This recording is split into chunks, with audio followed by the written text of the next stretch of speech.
I can say something more than what you just said. That's not the point.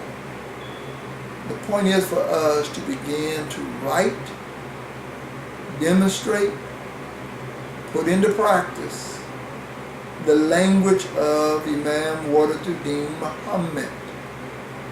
We are the new Timbuktu. We are the new Timbuktu. Erico 210. State your name, where you calling from. Erico 210. Okay, I'll come back to you. Brother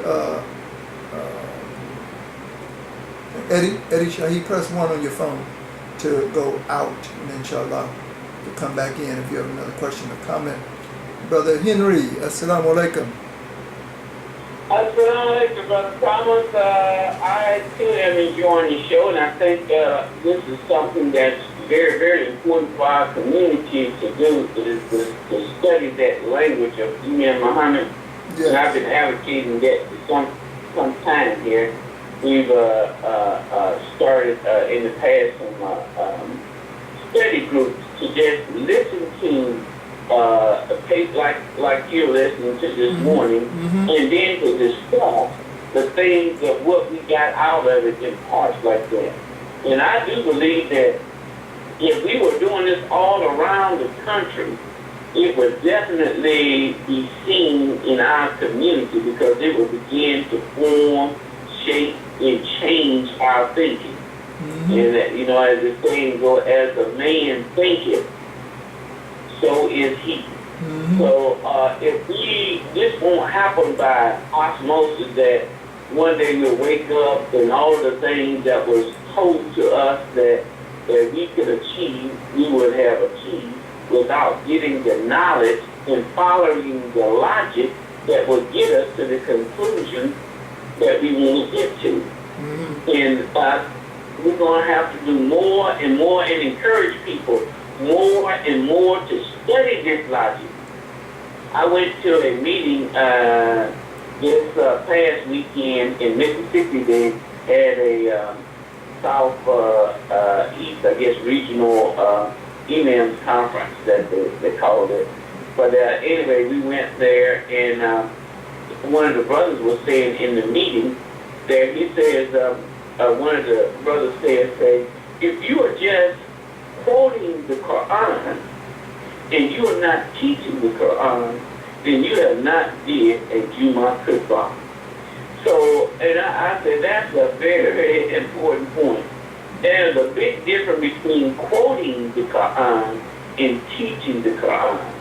And Imam Muhammad has given us a logic that if we would teach the Qur'an and use that logic to apply to the Qur'an, I believe we will be a great people that cannot be touched by nobody in this world. And I do believe it's going to come to pass that will happen. I don't know if it's a year, 1,000 years, or a million years, but you know, a lot time don't consume him. So it will happen. So, but I think that the sooner we start doing that and studying that language, because we can come together, even Muslims, on anything that we want to come together in, but we seem to come together on those things that don't really mean a whole lot to us as for progress in the world. But when we start saying, let's get a study group to study the logic of Imam Muhammad, all of a sudden everybody's too busy. They really think they already know it. And it's really sad that we arrived at that decision that we already got it all, and we don't need Imam Muhammad's logic to get us where we need to go. And that's a big mistake if we take on that type of attitude. But I think the broader community in our community will not take on that attitude. And we will begin to grow. One of the other brothers, Imam, said when they were here for the Ramadan session here in Mobile, he said if they travel the country and they find the masjid that's using the logic of Imam Muhammad as their base for studying the Qur'an and giving that to the people, that their numbers are growing by leaps and bounds. And he used some examples of some masjid that were just built in these recent years, that was built for one capacity that's already doubled in capacity, that they can handle the people that they have. So this logic that he left with us is very, very important for us to study, to understand, and to learn, and put it in action, and we'll see a big difference in our personal life, in our community life, and we'll see a big difference in the world. I do believe that. And I just wanted to share that with you. And I am enjoying it here this morning. Alhamdulillah. Assalamu alaikum. Well, let me say this here. We're going to have to charge these study groups. If not, I mean, I'm really trying to push us to another level. I'm really trying to push us up 2 or 3, if not 5 notches. We should no longer be satisfied with listening to Warith Deen Mohammed, period. That's old school. Now we have to come together for research, study, and writing, developing. We should no longer be satisfied with just listening to Warith Deen Mohammed. That's old school. Now it's time for the next level, the writing, the development, the implementation. There's no more language coming. It's done. He's, inshallah, Allah be pleased with him, is 4 years gone. So there's no more something coming. That chapter is closed. If we're going to open the next chapter, if there will ever be a next chapter, it will be because we took action and started writing and developing from this language. Like I said, we can just take one of these clips that I have, and we can develop a whole book, a whole concept. People are never going to know whether they understand or not understand, let alone for us to begin to affect the broader world. You're not going to do it because we sit down and have all these CDs, DVDs. Most people, just be honest, most people know nothing about Imam Warith Deen Mohammed. They don't even know he existed. That's because we haven't done our job. We haven't taken the responsibility to do this. We just do it among ourselves, and we talk very powerful among ourselves. But again, as I said on, I think it was Monday. Anyway, Tuesday, maybe Wednesday night. But anyway, point is this. I see dead people. I see dead people. But dead people don't know that they're dead people. We are a community, let's say, that is dead. But we don't know that we're dead. Because we haven't taken on the other activities of life. Why do you think America, why do you think this is so powerful of a concept, what people do here? The books we go read, the books we pull off the shelves, the movies they create, the libraries they have. They're in charge of the knowledge base now. And we're not challenging that knowledge base. And that's what I want us to do, is challenge the knowledge base, first of all, of us, and then challenge the knowledge base of the world, of our communities. Clearly, we're going to have to be able to speak it, we're going to have to know it, we're going to have to study it, we're going to have to be able to articulate it. But let's be able to give them and point them to books, research material, write things that go in the not only the Muslim Journal, but go in the New York Times, so forth and so on. All right. Okay, well, I'm going to take Mahassan, and then I'm going to go to the next clip, and then we'll take all of the callers. All right. So just forgive me for that, but I'm going to move this thing and move us into the next one. Sister Mahassan, quickly, please. I just wanted to ditto what you just said,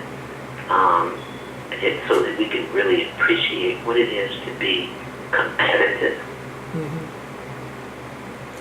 We have to look at the arenas that Allah opens up to compete the human being. Mm-hmm. Allah is not a racist. Allah is not a racist. He doesn't care what race you are.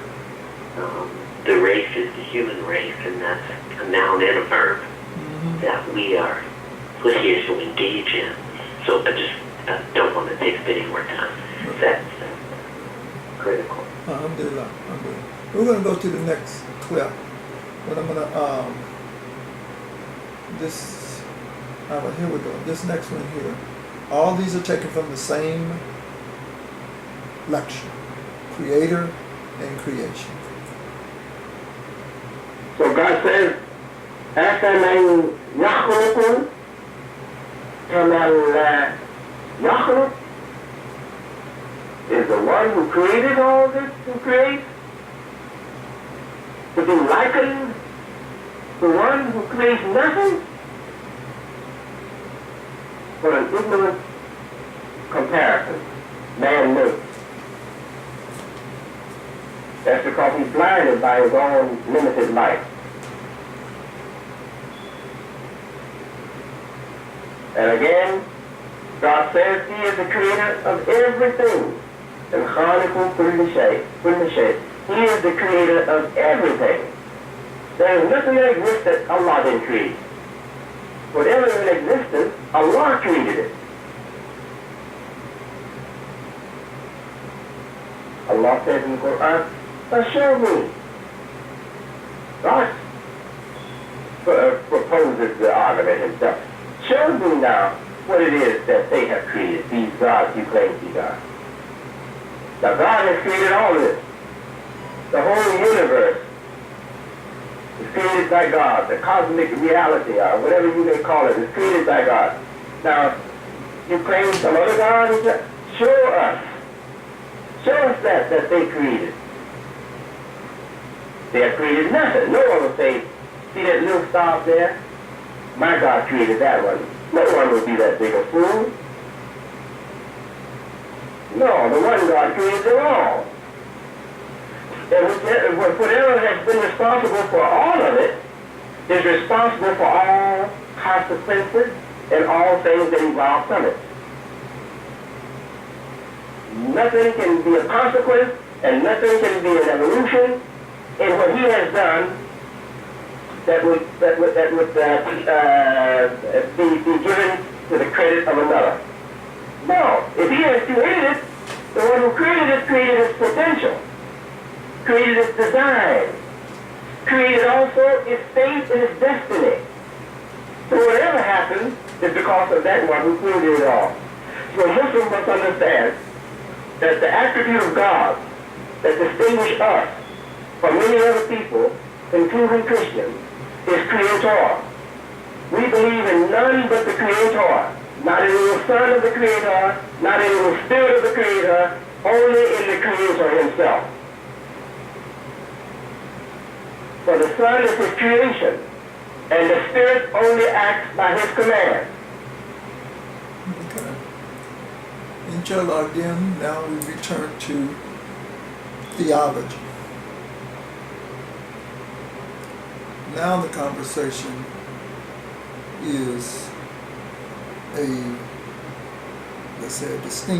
distinguishing not only that Allah is the creator, but that these things that get associated with the creator, spirit, and even man himself, So that Allah proposes what is really a simple question. I mean, even a child could say, so Mama, what did you do other than blah, blah, blah? But it's a powerful question.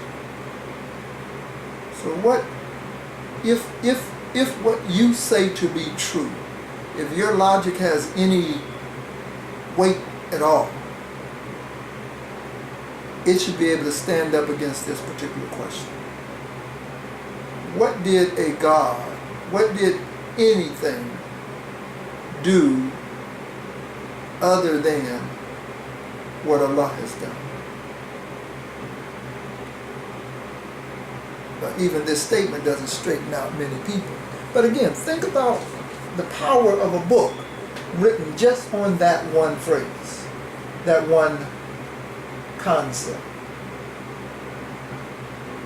I mean, we're living in a world where people believe, for the most part, in the three in one: Jesus, the Spirit, and so forth. If we really wanted to do dawah, if we're going to take dawah serious, then one of our first responsibilities is to begin to clarify, distinguish, and separate Allah from creation, from spirit, even from evolution. We should be able to write books that clarify things. And we can do it from this point of view because we are from this world, meaning America particularly. And most of us grew up, quote, Christian. We have an advantage that most people do not have. They don't have that advantage. But again, I'm just trying to break down, identify parts, and then see how the parts, and I say go together, but see how that they are a piece of a larger picture, our aqeedah. Inside of the aqeedah we have theology, we have ontology, we have aesthetics, we have logic, and we keep throwing these words around, but I'm trying to give them distinction from the language, using the language of Imam Warith Deen Mohammed to give them distinction, so that we don't keep using them so generically that we confuse not only the public, but we confuse our own selves. Brother Henry, assalamu alaikum. Brother Henry, you had a question or comment? All right, maybe not. Let's see, go back to Erico 210. Did you have a question or comment? 1210. No. I need 210. I need Mahassan. I need Brother Henry to clear, to press 1 on their phones. Brother Kareem. Yes, sir. Walaikum assalam. What the Imam really brought to mind even the principle of exist, Right. that Allah created exists. Yes. Yes. That takes it to its root. The concept of existence. Mm-hmm. So that lets people that there was a time when existence did not exist. Right. Allah was there. Allah was there. Mm-hmm. That takes us to another, I'm for extending the knowledge. I'm not for just quoting the Maliki Hanbali and the Sufis, alhamdulillah for them. But if I'm not mistaken, we should, when independent mind, a free thinker, extends that knowledge, which you find, just take their door and go, and go, and that's all. No, we are an extension Mm-hmm. And that's when the free thinker is coming in. It's not saying that they are wrong, but here comes another extension of that. Here's another thought on that. Yes. Let me say it once more. I pray a lot that everybody understands this. The Qur'an is not fixed. It's not fixed. It is ever unfolding. It is ever giving. So what we get now, maybe they didn't get it back. True. But have the courage to extend that, to look at the new thinking. A new mind is coming into existence. And I truly believe that we are just, and we're not looking for agreement. We're not going to be able to say, oh, well, I agree with you. No, we're not looking for that.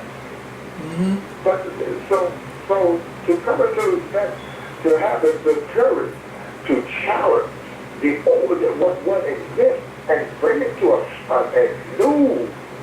a new thought, to extend that knowledge. And then here's the key, Martha. Unless we build on that knowledge, that's all it's looking. It's air. That's exactly right. That's all. That's exactly what I'm trying to push. We must build on this knowledge. Okay? Yeah, I'm doing that. Thank you, brother. That's all. All right. Anybody, again, the line's open to everybody. Just remember, you're on the line. All you got to do is press 1. You can come into this conversation. I'm going to move forward to the next clip. Inshallah. Okay, here's the next. This is also not that long. So let's play it. I may play it twice, but let's at least get it out there more. Let me see again. If I can get 201, Mahassan, Brother Henry, Brother Kareem, all press 1 on your phone. I'd appreciate it. Thank you. Praise be to Allah. So we've come through a season that is dying out. Each time they take the census, every 10 years, they have a weaker generation in that belief. It's a dying belief. This Christmas thing. It's a dying belief. And you who are still staying with it, you should think about it. It's a dying belief. And the people that give themselves to that kind of thing are the misguided. They're the misguided people.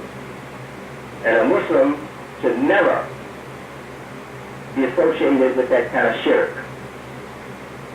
Okay. Very clear, very simple. But now we're talking about what people believe, but he's also talking about logic and a knowledge. He's already one saying here that this belief, he mentioned Christmas, but the concept of Christmas, Jesus being the Son of God, the Spirit, it's all in that. It's not talking about the giving of presents and things. People are losing faith in that. But do they have anything to replace it? Any place to go?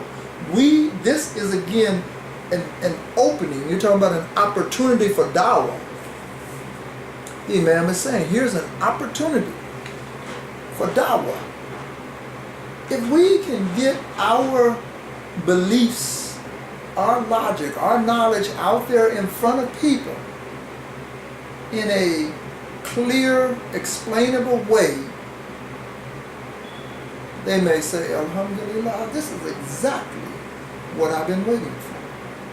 But the Muslim wants to stay locked in its own self, afraid to go out, and we lose opportunity. We lose a lot of opportunity. I'm going to move right to the next one. I'm going to See, we might just get through all of these today, and then hopefully by next week I may edit some other ones, edit some other ones for next week. And I think this could be good programming for us for the future, but again, it depends on my availability to sit down and listen and dissect some of these things. Here we go. This is, okay, well, this is a good one. All of them are good ones. But anyway, listen to this. We believe in Jesus Christ. We believe in his birth by the power of God, that God created him, that his birth was miraculous, that God created him. We believe in that. But we believe that that is not a bigger miracle than the miracle of Adam. For he created Jesus from a woman. And he created Adam from dust. So certainly we believe in that great miracle, but we believe the creation of Adam is even a bigger miracle. And we accept all of the prophets of God. This is binding on us as Muslims, that we do not discriminate against any of them, but accept all of them as equally legitimate. They all have equal legitimacy as prophets and messengers of God. However, God says, and he has raised some of them in the ranks above others. So to think that Jesus is bigger than our prophet or greater than our prophet in stature or rank is ignorance in this religion. For our prophet is the leader of all the prophets, according to the sunnah of the prophet, peace be upon him. And if you understand it, according to the Qur'an, because he is the seal of the prophets, and the last of the prophets, and the one in whom God fulfilled his promise. He is the great liberator for all the people, a mercy to all the world. Peace and the blessings of Allah be upon him. And he is an example for all people. He is an example for the believers, but also for all people. Surely you will find in him, God says, the most excellent model to follow in the Prophet Muhammad. So if God has said to us, we will find in Muhammad the excellent model for us to follow, then that should tell us that the others are not to be followed. Not as the model one. But to follow them would be to follow in part.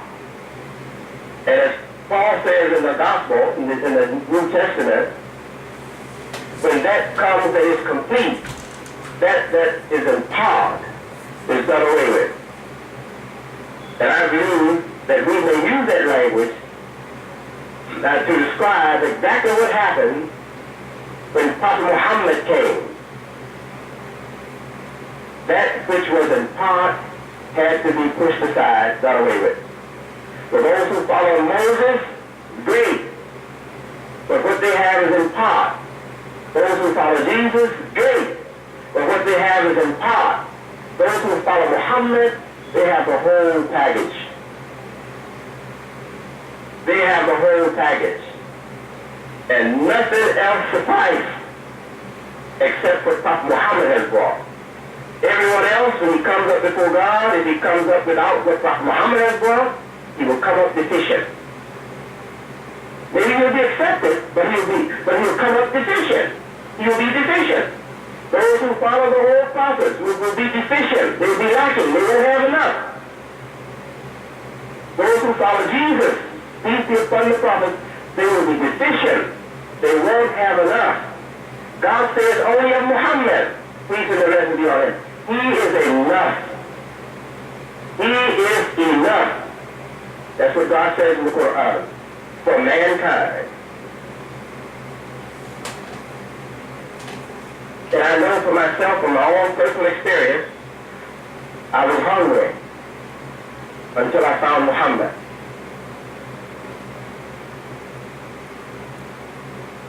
The fathers of Israel, they weren't enough for me. Moses, Jesus, they weren't enough for me. They left me still hungry. But when I found Muhammad in the Qur'an and in the Sunnah,